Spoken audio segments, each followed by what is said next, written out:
Siapapun meninggal punya dosa, teman-teman sekalian, hati-hati. Sekecil apapun dosa itu sudah cukup mendatangkan siksa kubur. Walaupun belum tentu dia masuk ke dalam api neraka. Jadi jangan dianggap remeh.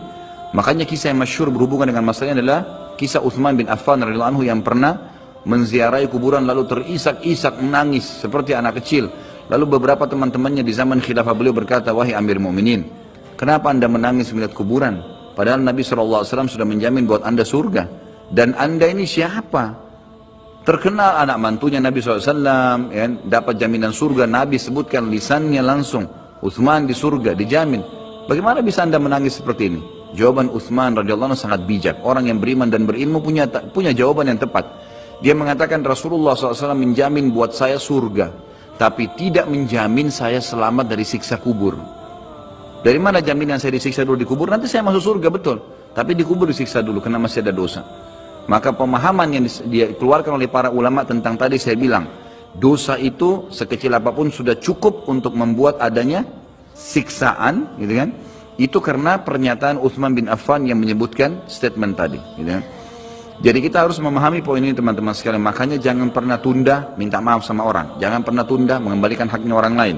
Jangan pernah menganggap remeh dosa-dosa kecil. Tidak boleh sama sekali.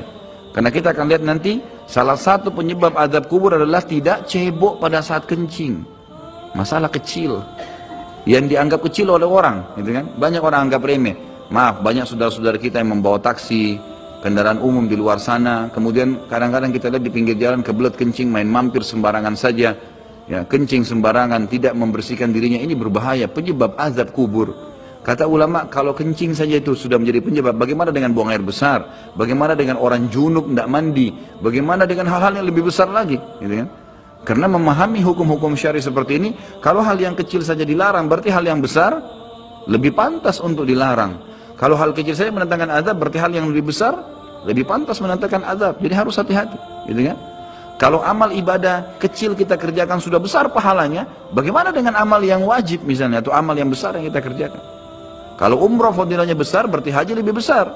Kalau sholat sunnah besar, tahajud, maka sholat 5 waktu lebih besar pahalanya, dan seterusnya. Jadi poin-poin ini dalam mukaddimah kita harus difahamin baik-baik, gitu kan? Terutama yang terakhir saya ucapkan tadi, hati-hati teman-teman sekalian. Saya juga tahu diri saya pasti punya salah, tapi saya mengajak diri saya dan jemaah sekalian untuk beristighfar kepada Allah, bertaubat. Jangan tunda pengembalian haknya orang lain, meminta maaf kalau punya kesalahan. Jangan tunda-tunda, jangan bilang nanti Idul Fitri baru saya minta maaf. Nggak ada perintah dalam agama seperti itu. Sebelum pejamkan mata nanti malam minta maaf semua. Dan orang cerdas adalah orang yang tidak menyiapkan musuh pada hari kiamat. Hati-hati. Jangan siapkan musuh siapapun dia. Maka harus ini, ya, kembalikan semua hak-hak orang, minta maaf. Kalau pernah mengambil barang orang yang tidak jelas, kembalikan. Kalau tidak, sedekahkan sejumlah itu. Semua selesaikan. Jangan ada masalah. Ya, jangan pernah ada masalah, jangan siapkan musuh. Imam Bukhari rahimahullah pernah berhenti berburu hanya karena meleset anak panahnya kena pagar tetangganya, gitu kan? Diajak teman-temannya, kita memanah yuk, berburu. Beliau senang berburu. Kemudian pada saat beliau lagi latihan panah, ternyata anak panahnya sempat mencuil sedikit pagar kayu tetangganya. Lalu dia panggil gulamnya, gulam ini kayak pembantunya, sampaikan ke teman-teman saya kalau saya tidak jadi memanah, saya tidak jadi berburu, dan sampaikan kepada tetangga kalau Bukhari minta maaf. Muhammad namanya tentu, Muhammad minta maaf, gitu kan? Sampaikan dan siap mengganti pagar yang rusak itu. Begitu pembantunya Imam Bukhari datang ke tetangga tersebut lalu berkata, ya, Syekh Imam Bukhari menyampaikan maaf karena pagar anda tercuil, diperlihatkan. Lalu tetangganya tersenyum dan berkata, jangankan pagar saya, rumah saya semua buat Imam Bukhari. Saya tidak perhitungan dengan masalah itu. Waktu pembantunya Imam Bukhari kembali ke rumahnya, apa yang terjadi? Lihat orang soleh dan orang beriman, tahu dan yakin dengan adanya siksa dan azab kubur, tahu ada akhirat dan hisab. Maka apa yang terjadi? Imam Bukhari sujud syukur kepada Allah, kemudian bersedekah sekian ribu dirham, hanya karena tidak jadi ada musuh dari tetangga yang dia cuilkan pagarnya. Coba teman-teman, berapa banyak sendal yang antum injak? Hah?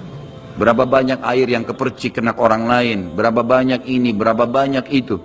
Berapa banyak yang kita anggap remeh mengambil karena teman punya dan seterusnya. Ini hati-hati. Jangan siapkan musuh hari kiamat. Azab kubur datang kepada siapapun yang masih punya dosa.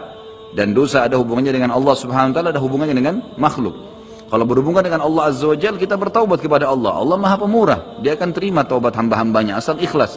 Tapi dengan makhluk nggak bisa. Mencuri, menggunjing, memfitnah, ya, mengambil, memakan, ya, merusak namanya orang lain, ini nggak boleh. Ini harus selain tobat kepada Allah, meminta maaf kepada orangnya. Nah, ini tidak boleh ditunda ini. Nggak ada gengsi di sini.